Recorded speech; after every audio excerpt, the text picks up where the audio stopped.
Dear ladies and gentlemen, today I would like to present and analyze the new tariff measures imposed by President Donald Trump on Canada and Mexico.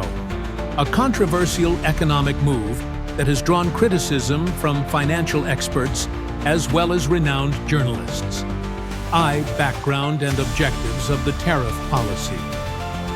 First of all, according to the video content, Trump has recently imposed a 5% tariff on goods imported from Canada and Mexico. Simultaneously, for Chinese goods, Trump has added an extra 10% tariff on top of an already existing 10% duty, resulting in a significantly higher overall tariff on products from China.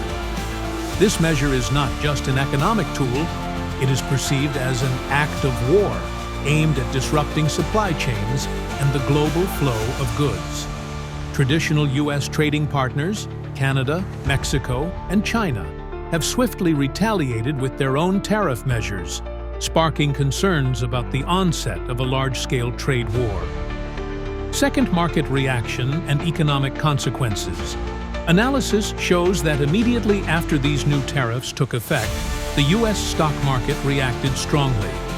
The S&P 500 experienced one of its worst trading days of the year, while the tech-heavy NASDAQ dropped by more than 2.5%. Experts warn that by increasing the effective tariff rate from approximately 2% to nearly 9%, there will be a cascading impact on the U.S. economy, driving consumer prices upward, undermining consumer confidence, and potentially forcing the Federal Reserve to reconsider its interest rate policy.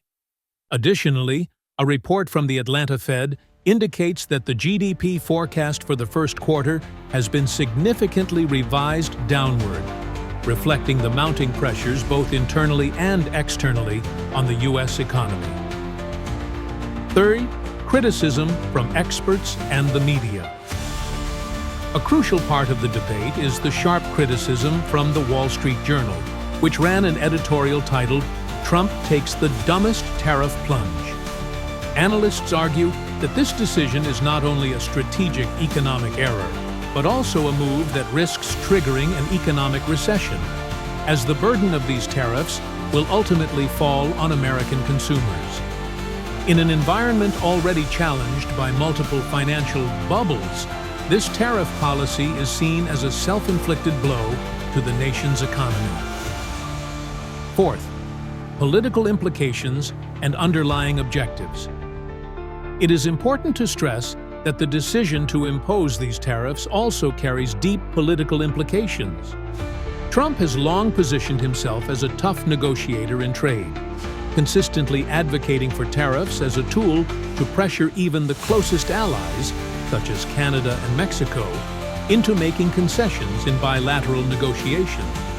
At the same time, these measures are used for domestic political purposes, promising to deliver a decisive signal to key voting regions, despite the significant economic risks involved. Conclusion. In an era of globalization and mutual interdependence, the adoption of aggressive tariff measures not only poses serious economic challenges, but also risks long-term political fallout. While partner nations have immediately retaliated, it is the U.S. market and its consumers who are likely to bear the heaviest burdens.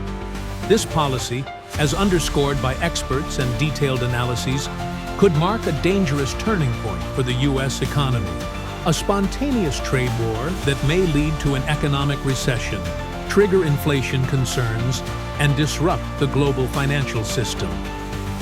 Ladies and gentlemen, in today's context, it is imperative that trade dialogue and negotiations are conducted with caution and long-term vision. We hope that, drawing on lessons from the past and insights from thorough expert analysis, our leaders will carefully weigh the consequences before implementing policies that could have unforeseen impacts on our economy and the livelihoods of our people. Thank you for your attention.